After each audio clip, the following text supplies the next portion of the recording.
Okay, welcome back to public administration. And this is, I guess, our fourth week. So we're looking at chapter 3, and we're looking at intergovernment relationships. So there's kind of a fascinating thought when you look at the governments of the United States. Once you take all the state, and local, and city governments, you have about 88,000, actually 89,000 different governments across the United States. So federalism in the United States is best categorized as separate governments being engaged in overlapping activities. So local governments actually possess powers that are given to them by other states. And this chapter, I'm going to use an interesting case to look at. Since we spoke about water a little bit last week, I'm going to continue that.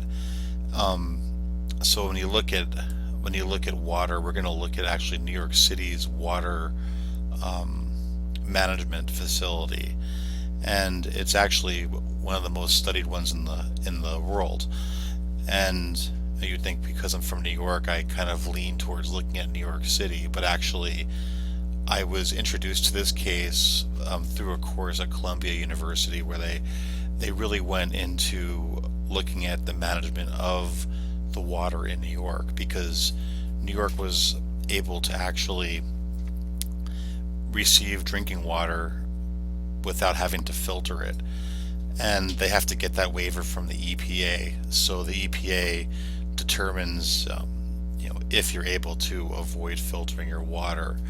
And New York City had to do a lot of stuff to do this. So they had to work with towns upstate that were heavy into agriculture, and have them actually clean up their act a bit.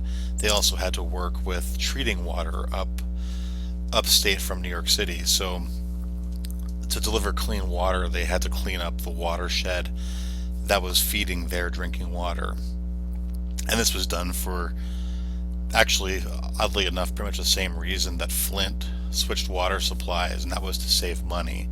So the reason New York City wanted to not filter their water was because it's much cheaper to buy land and try to work with farmers in cities outside of the city and have them clean their emissions up. So it was much cheaper to do that than to filter a lot of water. So we're going to look at that a little bit this week. So I think this is one of those subjects that you're either going to be fascinated with or you're going to hate me for having you look at. But I can tell you these videos that are attached to this are very fascinating. And I'm not really a person who usually gets excited about learning about water systems, but this was so well researched and carried out that I find it very fascinating, and I really hope you guys do too. So, one thing I want to do in this class is not just discuss bad things. Talking about Flint is great. You can learn a lot from discussing that, but I also feel you can learn a lot from discussing cases of things that really work, and have a long-term lesson to teach us. So, with the rise of the administrative state actually came the rise of scientific politics. They came together. So we started shifting our focus to evaluating data, to explaining results and comparing cases. So this is the reason why we're going to look at things that are similar at first. So I can guarantee this whole class will not be focused on water, just these couple of weeks. So we're gonna get into that. So I guess first I'll go over what we're gonna do this week. I do have the assignment sheet up,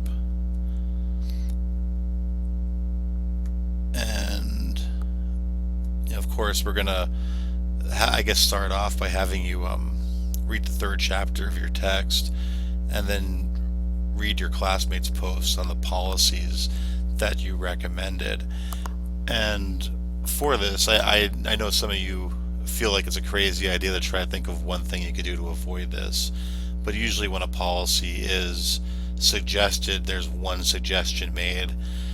People usually have a tendency to focus on one idea at a time.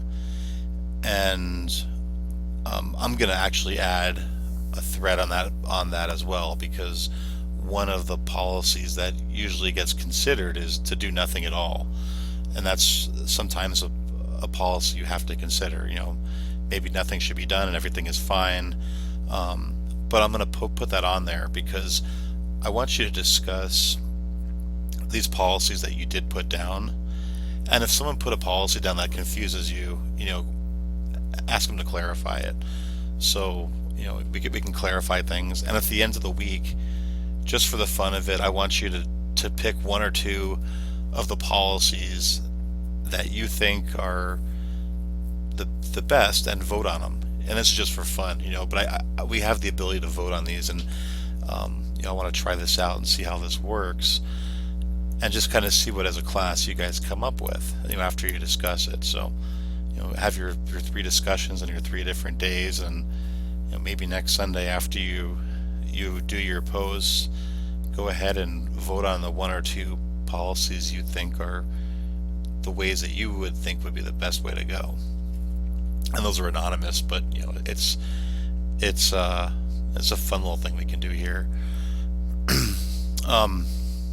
So as you're doing that, like I said, I want you to go on at least 3 different days and have at least 3 different posts for each topic. So you had 2 topics, have at least 6 different posts.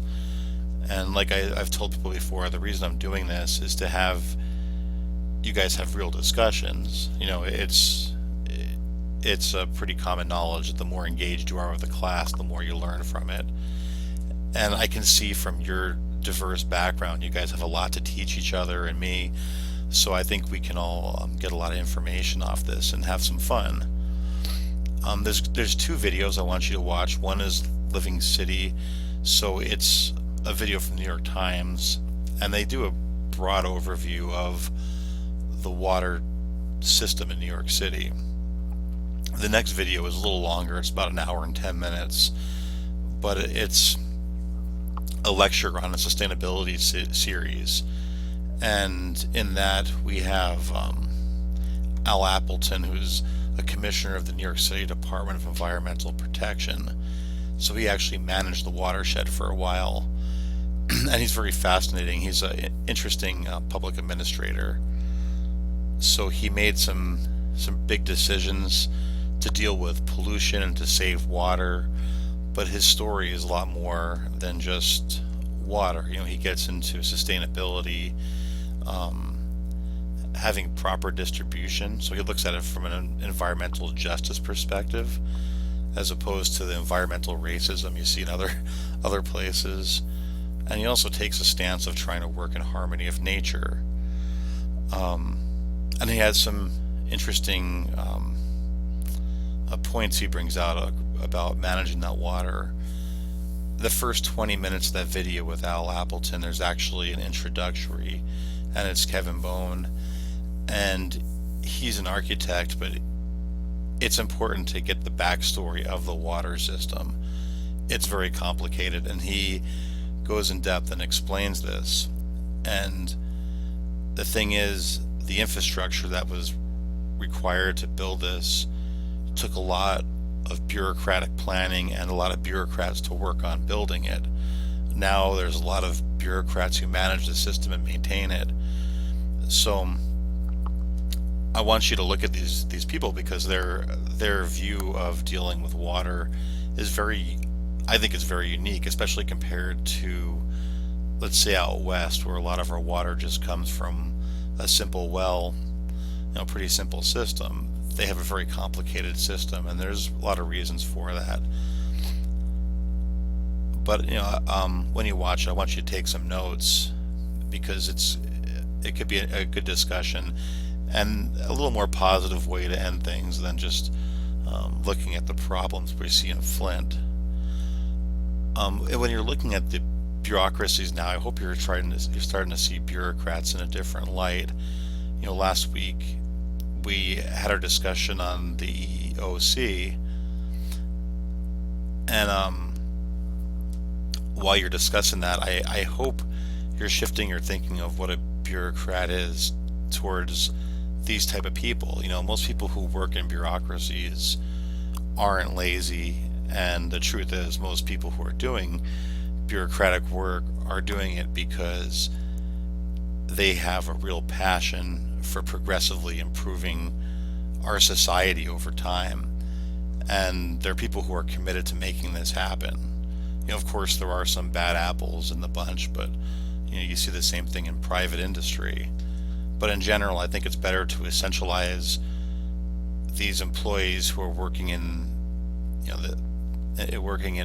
public administration as people who are really optimistic, and they want to see positive change happen over time, so they're committed to really helping this happen. So after you watch those two videos, I want you to do initial posts on this week's discussion. What I did was I actually put a series of questions up. So we're gonna have, let's see here, there's 4 different questions, and you could just choose 2 of them to initially post to. But of course, for all these, you have to post first before you're able to read other responses. Like I said, you could just post to 2 of those, and you'll have what I'll do is that next Sunday I will open up all of the other discussions, so you can read the other threads and post to those too and respond to those. So but pick the 2 that you're most interested in and go ahead with those. There is a chapter 3 quiz, and one thing I'm going to try to do this week is I'm going to let you take the quiz the first time, and it should pop up the answers you got wrong, and we'll give you a second opportunity to take the quiz and hopefully get a better grade on it. But I'm noticing there's a lot of people who are struggling with the quiz, and the default on D2L is to let you take the quiz and give you no feedback. So I messed around with that a little bit to have it so you'll have some feedback on what you got wrong, and that way you can go back and hopefully get the correct answer. There's also a Dropbox assignment for this week. So there's 2 questions. Again, just you could put short answers, just 1 or 2 paragraphs in each answer. But it's not that intensive a week, and I think the videos are actually pretty entertaining, especially since they're just dealing with water, which is something that doesn't usually excite most people.